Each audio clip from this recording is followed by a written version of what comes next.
창세기 47장 1절부터 찾으셨으면 제가 봉독해 드리겠습니다. 요셉이 바로에게 가서 고하여 이르되 내 아버지와 내 형들과 그들의 양과 소와 모든 소유가 가나안 땅에서 와서 고센 땅에 있나이다 하고 그의 형들 중 5명을 택하여 바로에게 보이니 바로가 요셉의 형들에게 묻되 너희 생업이 무엇이냐? 그들이 바로에게 대답하되 종들은 목자이온데 우리와 손조가 다 그러하니이다 하고 그들이 또 바로에게 고하되 가나안 땅에 기근이 심하여 종들의 양떼를 칠 곳이 없기로 종들이 이곳에 거류하고자 왔사오니 원하건대 종들로 고센 땅에 살게 하소서.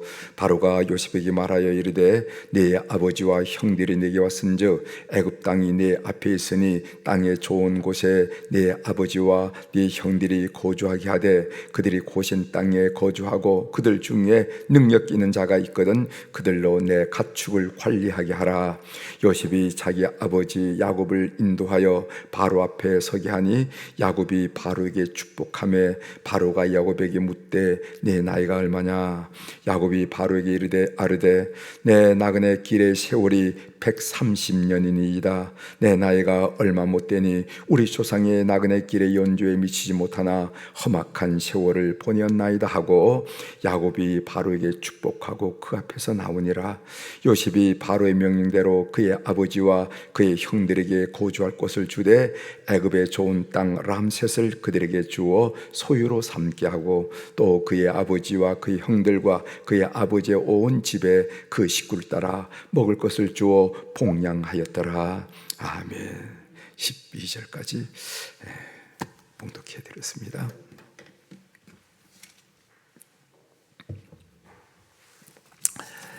오늘 우리가 읽은 창세기 47장에 있는 말씀 1절부터 12절에 있는 말씀을 중심으로 주제는 험악한 세월을 살았지만은 남을 축복할 수 있는 이유, 이렇게 제목을 잡았습니다.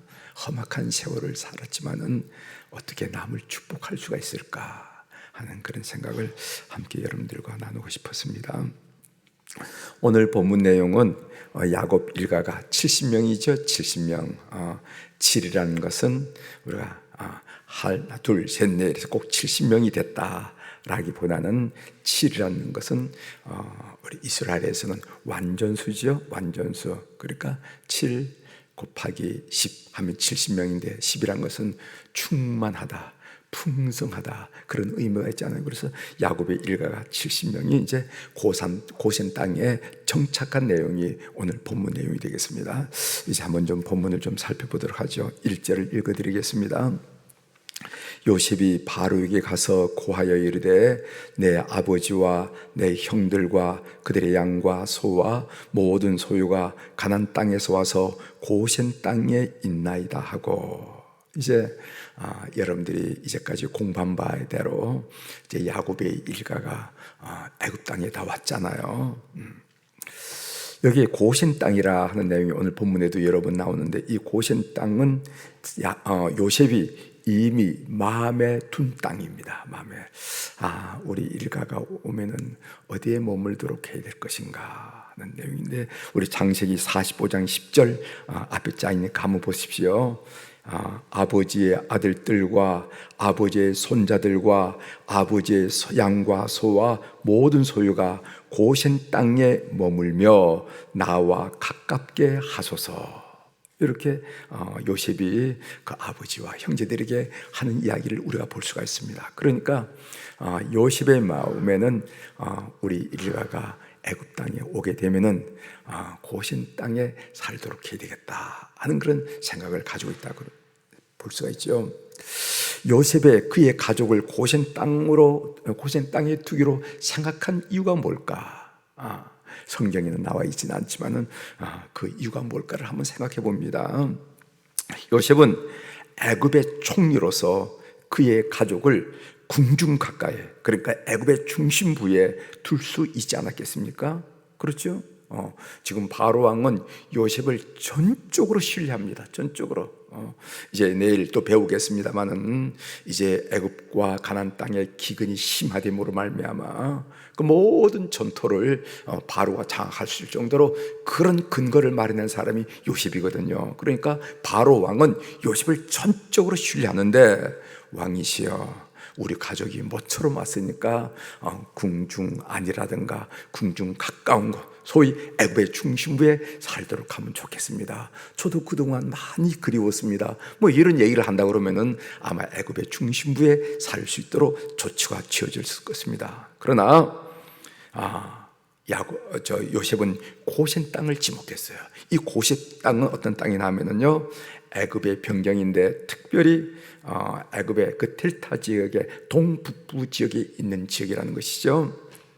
그 이유를 생각해 봅니다. 제가 세 가지 이유 정도를 말씀을 드리고 싶은데, 하나는 고센 땅은 나일강에서 떨어져 있어 농사보다는 목축하기에 좋은 땅이라는 겁니다. 나일강 주변에는 물이 풍성하기 때문에 농사를 짓잖아요. 봄, 여름, 가을, 겨울 농사를 짓잖아요. 그러나 이 고센 땅은 나일강과 거의 관계가 없는 땅이기 때문에 목축하기는 좋으나 농사 짓기는 박토라는 거예요. 자, 그런 의미. 두 번째로는 고센 땅은 나일강에서 떨어져 있으므로 본토인 애굽과 불필요한 마찰을 일으키지 않을 곳이라는 겁니다. 그러니까 같이 농사를 지고 같은 토지에서 같은 물을 공급받으면서 농업용수로 공급받으면서 하면 부딪힐 일들이 많이 있지 않겠어요? 그죠? 본토인. 그런데 고센 땅은 애굽 농사짓는 애굽인들과 거의 관계없는 땅이에요. 그렇기 때문에 불필요한 마찰을 줄일 수 있겠다 하는 그런 생각도 가졌을 것일 같고, 세 번째로는 이 고센 땅은 조금 전에 말씀드렸듯이 애굽의 동북부 변경 지역에 있으므로 가나안 땅과 비교적 가까운 지역입니다. 그래서 가나안 땅에 돌아갈 것을 염두에 둔 그런 선택지, 그것이 바로 고센 땅이 아니겠는가 이렇게 생각을 합니다. 자, 2절 보겠습니다. 그의 형들 중 5명을 택하여 바로에게 보이니, 그러니까 그 형제들이 11형제가 있지 않겠어요? 요셉을 제외하고 그 많은 형제 중에서 5명을 택했다. 왜 5명인가? 이 5이라는 것은요, 애굽 문화에서 완전수입니다. 그러니까 이스라엘 문화에서 7이 완전수인 것처럼 애굽 문화에서는 우리가 5이 완전수라는 겁니다. 여러분, 엘리베이터를 타면은요, 1, 2, 3, 4 이렇게 나오지 않고 4를 4라고 그랬죠. F를 이렇게 썼잖아요. 그건 뭡니까? 그게 문화거든요. 우린 이상하게 사자는 조금 꺼림칙하다 이 말이지. 그러니까 사자가 보면은 0이 이렇게 좀 거리감을 두니까 사자라는 아라비아 숫자를 표현하기보다도 4 이렇게 해서 F자를 쓴 것을 우리가 많이 경험하는 것처럼 이게 문화라는 거죠. 여기서 우리가 무엇을 알 수가 있냐면은 요셉은 하나님의 사람으로서의 정체성을 잃지 않으면서도 애굽 문화를 이해하고 애굽 문화를 인정하는 그런 지혜를 가졌다 이 말이죠. 분별력을 가졌다는 것을 우리가 알 수가 있어요. 만일 예를 들어서 그 형제들이 바로를 만나는데 소위 바로 왕을 아련하는데 그런 이런 배경이 없이 이렇게 한다 그러면 조금 거칠지 않겠습니까? 저 친구들 내가 싫어하는 숫자를 이렇게 데리고 왔어, 막 이렇게 되지 않겠습니까? 그런데 이 5명을 택해서 바로에게 보였다 하는 것은 요셉이 하나님의 사람, 나는 하나님의 사람이라 하는 그런 아이덴티티, 자기 정체성은 분명하지만은 그럼에도 불구하고 그들이 살고 있는 문화에 대한 깊은 이해를 가지고 접근한다 하는 것을 우리가 볼 수가 있습니다. 자, 그 다음에 이제 바로의 질문에 대한 요셉의 형제들의 대답이 나오는데 그 4절입니다. 묻죠. 그랬더니까 형제들이 대답합니다. 4절, 그들이 또 바로에게 고하되 가나안 땅의 기근이 심하여 종들의 양떼를 칠 곳이 없기로 종들이 이곳에 거류하고자 왔사오니 원하건대 종들로 고센 땅에 살게 하소서. 이 형제들이 참 그 말이 지혜롭다 이렇게 생각됩니다. 여기 보면 거류란 단어가 나와요. 이 거류란 단어가 히브리어로 구르라 하는 단어인데 그건 잠시라 하는 그런 의미가 있습니다. 그러니까 잠시 머물겠다는 거예요. 잠시 머물겠다는 거예요. 영원히 살려고 하는 것이 아닙니다. 우리가 이 애굽 땅에 온 것은 잠시 머물려고, 기근이 심하니까 잠시 머물려고 한 거지 영원히 머물려고 이주하러 온 것이 아니다. 이것은 당신들에게 부담을 주고 싶지 않다란 그런 뉘앙스를 품고 있잖아요. 그죠? 잠시 머문다. 기근 때문에 잠시 머물다 갈 테니까 거주를 허락해달라 하는 그런 얘기를 지금 그 형제들이 하고 있다는 것을 보게 됩니다. 6절 보겠습니다. 6절. 이제 바로가 대답합니다. 애굽 땅이 네 앞에 있으니 땅의 좋은 곳에 네 아버지와 네 형들이 거주하게 하되 그들이 고센 땅에 거주하고 그들 중에 능력 있는 자가 있거든 그들로 내 가축을 관리하게 하라 이렇게 말씀이세요. 그러니까 그들 중에 능력 있는 자가 있거든 그들로 내 가축은 바로의 가축을 말하죠. 바로의 가축을 관리하게 하라. 이것은 엄청난 특혜입니다. 바로가 야곱 가족들에게 공무를 맡긴 거예요. 공무가 뭔지 알죠? 공무를 맡긴 것입니다. 이것은 야곱 가족이 애굽에서 법적 보호를 받을 수 있는 근거라는 거예요. 우리가 해외 생활하면서 가장 중요한 것이 비자 문제가 아닙니까? 뭐 거주 비자, 노동 허가 뭐 이런 얘기를 우리가 많이 하는데 참 우리가 한국 땅에 살면서 한국 시민으로서 이렇게 마음 놓고 산다는 것이 얼마나 큰 자유고 혜택인지 몰라요. 당장 바깥에 나가면 거주 비자, 노동 허가 이것 가지고 얼마나 힘들어하는지 모른다는 겁니다. 그러니까 오늘 이 야곱 가족에게 그 소위 바로의 개인 소유를 맡아서 좀 이렇게 키워달라 하고 가축을 맡긴다는 것은 공무를 수행한다는 건데 이 공무를 수행한다는 것은 그 나라 그 사회에서 법적인 보호를 받을 수 있다 하는 이야기입니다. 문서에 의하면은 람세스 3세는 자신의 가축을 돌보기 위해서 3,264명을 고용했다. 대부분은 애국인이었다 하는 그런 기록도 있다는 거예요. 여러분 그 왕의 그 바로 황제의 그 가축이 얼마나 많았으면은 그 목부 가축을 관리한 사람이 3,264명인데 대부분 애국인이었다는 거예요. 그 이유가 있습니다. 애굽 사람들은 농경을 우선해요. 농경을. 왜? 나일강이 좋은데. 그 나일강 물 퍼다가 농사 지으면 되는데 농경을 우선해요. 그러나 목축은 그 광야에 사는 목축은 조금 하등 국민적으로 취급했다는 겁니다. 그런데 그 바로 왕의 가축을 관리하기 위해서 3,264명이라는 애국인이 이렇게 등용이 돼서 관리하겠다는 얘기도 있다는 겁니다. 야곱 가족은 요셉 때문에 애굽에서 격이 달라졌어요. 똑같은 애국인이 그 땅에 살았겠지만은 소위 이 야곱 가족은 격이 달라졌습니다. 그래서 예수 그리스도를 믿으면은 인생의 격이 달라진다 하는 것을 우리의 삶을 통해서 많이 경험하게 되죠. 그러므로 하나님을 모르면은 그 여건과 처지가 어떻든 간에 그 인생은 내리막길로 내달게 되고 하나님을 알게 되면은 하나님을 믿게 되면은 그 인생의 상황과 처지가 어떻게 됐든 관계없이 인생의 오르막길을 오르게 된다. 믿는 여러분들이 꼭 되시길 바랍니다. 꼭 되시길 바랍니다. 그 다음에 이제 8절부터 10절에 보면은 바로와 야곱의 대화가 나옵니다. 그들의 아버지 야곱의 대화가 나오죠. 8절 보겠습니다. 바로가 야곱에게 묻되 네 나이가 얼마냐? 그랬더니 9절에 야곱이 바로에게 아뢰되 내 나그네 길의 세월이 130년이니이다. 내 나이가 얼마 못되니 우리 조상의 나그네의 길의 연조에 미치지 못하나 험악한 세월을 보내었나이다 하고 이제 야곱이 대답하잖아요. 이 야곱의 대답에서 두 단어가 우리에게 인상을 줍니다. 그 하나는 뭐냐면 나그네 길이라 하는 것이고 또 다른 하나는 험악한 세월이라 하는 단어인데 이 단어가 우리 마음에 아주 인상적이라는 것을 알 수가 있습니다. 나그네 길, 여러분, 신앙이라는 게 뭔지 아십니까? 신앙이란 인생은 나그네임을 깨닫는 것이 신앙이에요. 아셨습니까? 그러니까 우리 그리스도인들이 말해 이 땅에서 영원히 살 듯이 애착을 가지고 집착을 가지고 뿌리를 내리고 하는 것은 신앙의 자세와는 근본적으로 다른 겁니다. 여러분, 히브리서 11장 13절에 이런 말씀이 있습니다. 히브리서 11장은 여러분들이 잘 알다시피 믿음장이죠, 그죠? 거기 보면 믿음에 대한 말씀이 나오고 믿음으로 산 사람들의 이름이 쭉 나열되어 있는데, 그 히브리서 11장 13절에 이런 말씀이 있습니다. 제가 읽어드리겠어요.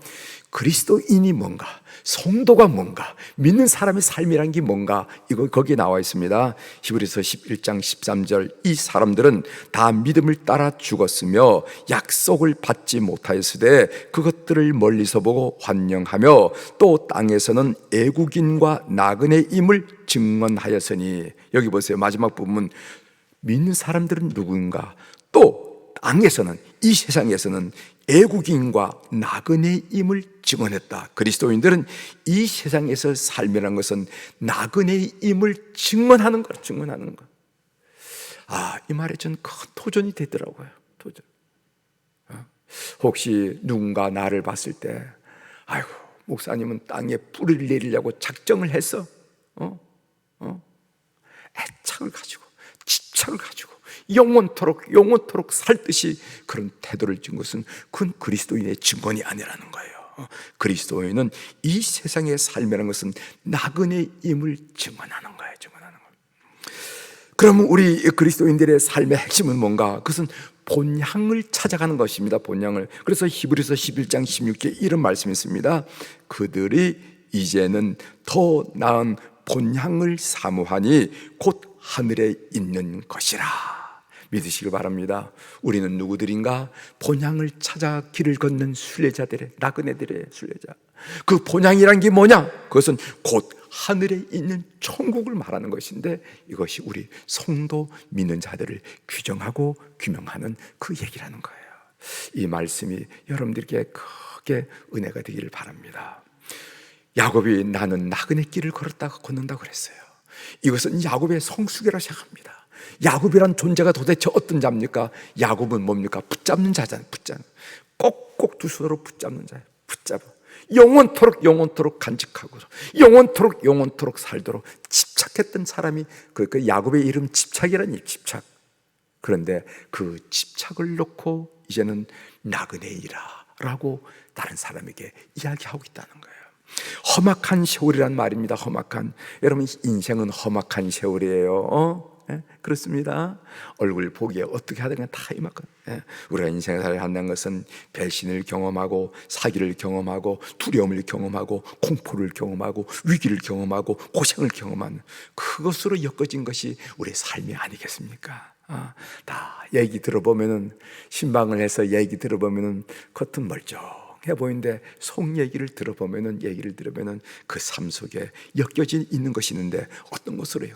배신, 사기, 두려움, 공포, 위기, 고생, 이런 것들로 엮여져 있는 것이 우리의 삶이라는 겁니다.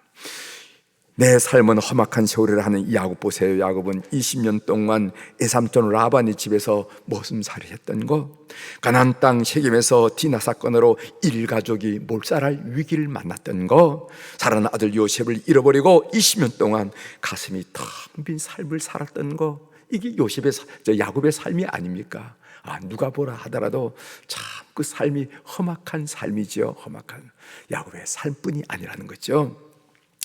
제가 이제 본문을 읽으면서 인상적인 말씀은 뭐냐면은, 이 목자였던 야곱이 대제국의 황제인 바로를 축복하는 장면이 참 마음에 많이 담겨져 있었습니다. 오늘 10절에도 나오죠.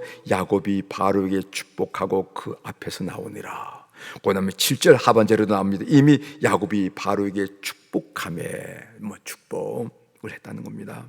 어떻게 험악한 세월을 산 야곱이 궁중에서 최고로 호락게 산 바로를 오히려 축복할 수 있을까? 어떻게 양치는 늙은 목자였던 야곱이 대애굽 제국의 황제 바로를 축복할 수 있었을까? 그 배짱은 무엇이며 그 당당한 것은 무엇이며 그 담대함은 무엇인가, 이런 생각이 저에게 많이 들었습니다. 그것은 야곱이 하나님을 알았기 때문이라는 거죠. 야곱이 하나님을 믿었기 때문에 그렇다는 거죠. 사람은 하나님이 주시는 복으로 살아갈 때 비로소 당당할 수가 있습니다. 사람은 복의 근원이 되신 하나님을 믿을 때 상황 때문에 징징거리지 않고 남을 축복할 수 있는 여유를 갖게 된다는 것입니다. 이것이 우리 성도들의 아이덴티티, 성도들의 자정체성이라고 그래요. 제가 우리 수표교회 처음 부임했을 때 어느 남자 권사님이 저를 보고 그러시더라고요. 목사님 인상은 참 당당하십니다. 그렇더라고요. 아이고, 제가 당당할 게가 뭐가 있겠습니까? 여러분들이 알다시피. 그런데 사실 이것보다 제가 고등학교 때는 정말 제가 생각할 때도 당당했어요. 제가 여러분들이 언제 한 말씀드린 적 있잖아요. 강릉에서 저 서쪽으로 쳐다보면 백두대간이 있어요. 대관령 백두대간. 백두대간이 높아 보이지 않더라고요. 그리고 조금만 나가면 동해가 있잖아요. 동해 쭉 펼쳐진 동해. 그 바다가 넓어 보이지 않더라고요. 한 줌에 잡을 것 같더라고요. 근데 그 이유가 뭐냐? 그 이유가 뭐냐? 하나님을 알았기 때문에 그래요. 하나님을 알았기 때문에, 하나님을 믿었기 때문에. 여러모로 부족하지만은 하나님 때문에 당당해지고 담대해진 것을 삶의 순간순간 많이 느껴요. 제가 우리 교우들에게 늘 고백하는 고백, 설교 때마다 여호와는 우리를 살리시기도 하시고, 여호와는 우리를 세우시기도 하시고, 여호와는 우리를 높이시기도 하시고, 여호와는 우리의 삶을 풍요롭게 하시는 절대 주권자다. 그 절대 주권자라는 말은 우리가 운명론자가 되란 말이거나 숙명론자가 되란 말이 아니라는 것을 여러분들이 가르쳐 드렸습니다. 이 절대 주권자라는 말은 의미는 무엇인가? 내 삶의 주인은 하나님이시다. 내 가정의 주인은 하나님이시다. 내 기업의 주인은 하나님이시다. 이 교회의 주인은 하나님이시다 하고 하나님의 주권을 인정해 드리는 태도, 이것이 확실해지기를 바라는 마음으로 제가 이런 고백을 한다 하는 말씀을 드렸습니다. 그런 여러분들이 꼭 되시기를 바랍니다. 내 조금 높은 후견이만 있어도 내가 당당해진 것을 느끼는데, 하나님께서 내 후견이 되시고 내 삶의 주인이 되는 것을 우리가 믿기만 한다면, 믿지 못해서 우리가 징징거리지, 믿기만 한다면 우리 가슴이 얼마나 넉넉하고 담대하지 모른다 이거예요. 오늘 야곱이 자기와 비교할 수 없는 바로 애굽의 황제입니다. 그 당시 애굽의 황제는 것은 세계 황제예요. 애굽의 황제인 바로에게서 감히 축복을 선포할 수 있다는 것은, 그것은 그 마음속에 그보다 그 당당한 그 무엇이 있기 때문인데, 그것은 하나님 때문이다 하는 것을 믿고 우리 교우들이 일어서는 교우들이 되기를 주의 이름으로 축원합니다. 기도하시겠습니다. 하나님 아버지, 오늘 바로와 그리고 또 요셉의 아버지와 형제들이 만나는 장면을 묵상하면서 받은 은혜를 나누게 하시오니 감사합니다. 그래, 놀라운 것은 늙은 목자에 불과했던 야곱이 감히 세계의 황제인 바로 황제, 애굽의 황제 바로에게서 축복을 한다 하는 것을 통해서 우리가 나름 충격을 받았습니다. 그 당당함, 그 담대함, 그 풍성함, 그 느긋함, 그 여유로움이 어디서 왔을까? 그것은 바로 하나님으로부터 왔다는 것을 알고 우리가 이런 믿음 갖기를 소원하면서 말씀을 나누게 도와주시니 감사합니다. 하나님, 오늘도 우리 사랑 교우들이 주님 앞에 귀한 물질을 올려드렸습니다. 일천번제 감상을 드린 손길을 주께서 기억하여 주시고, 우리 하나님이 얼마나 자상하신 분이고, 우리 하나님이 얼마나 섬세하신 분이시고, 우리 하나님이 얼마나 구체적인 분인지 우리의 삶을 통하여 확인하고 경험하고 체험하고 고백하도록 이 물질을 주께서 연락하여 주시옵소서. 오늘 월요일 날 우리 사랑하는 환우들을 위하여 다시 한번 기도합니다. 하나님, 육신이 병약하면은 얼마나 삶이 슬프고 힘들지 모릅니다. 하나님, 오늘 그들 참으로 방문하여 주시고, 그들의 영혼을 만나 주시고, 그들의 심령을 만나 주시고, 그들의 육체를 우리 주님 만나 주시옵소서. 그래서 어려운 가운데 있지만은 그 영혼을 주님께서 살펴주셔서 주님과 내밀하고도 내밀한 교제 가운데 거하게 도와주시고, 그 마음속에 있는 모든 염려, 두려움, 불안, 걱정은 다 깨트려 버리시고, 우리 주님이 주신 평안과 소망과 담대함과 안심과 느긋함만이 충만하도록 도와주시고, 그들의 육체도 우리 주님 가까이 다가가셔서 만지시고 안수하시고 안찰하여 주심으로 가장 가는 핏줄, 가장 약한 세포의 일까지, 작은 세포의 일까지 주님께서 능력의 역사를 경험하는 그런 이 아침이 될 수 있도록 우리 하나님 인도하여 주시옵소서. 그래서 주변에 있는 모든 사람들이, 진료하는 의사 선생님들이, 그리고 간호하는 우리 모든 가족들이 깜짝 놀랄 정도로 변화되고 달라지는 것을 주님께서 허락하여 주시옵소서. 하나님, 이제 11월 17일 우리 아들과 딸들이, 우리 손자 손녀들이 대학 수능 시험을 봅니다. 하나님, 최고의 컨디션을 갖도록 도와주셔서 그들이 터득하고 그들이 배우고 그들이 깨달은 내용을 마음껏 드러내는 시연할 수 있는 그런 장소가 될 수 있도록 은혜를 베풀어 주옵소서. 단 한 문제도, 한 문항도 실수했다거나 미련 남는 일들이 없도록 충분히 자기의 실력을 드러내는 그런 장이 되도록 우리 주님 저들을 보호하여 주시옵소서. 하나님 감사합니다. 오늘 또 일주일을 맞는 첫날을 맞게 하시오니 감사합니다. 이 일주일을 주님 앞에 올려드립니다. 오늘 또 하늘의 주권과 땅의 주권을 가진 우리 주님의 권세 있는 이름으로 선포합니다. 내 영혼이 잘된 같이 범사가 잘되고 강건한 축복을 우리 일상에서 많이 체험하도록 우리 교우들을 인도하여 주시옵소서. 감사드리며 예수님의 이름으로 기도 올리옵나이다. 아멘.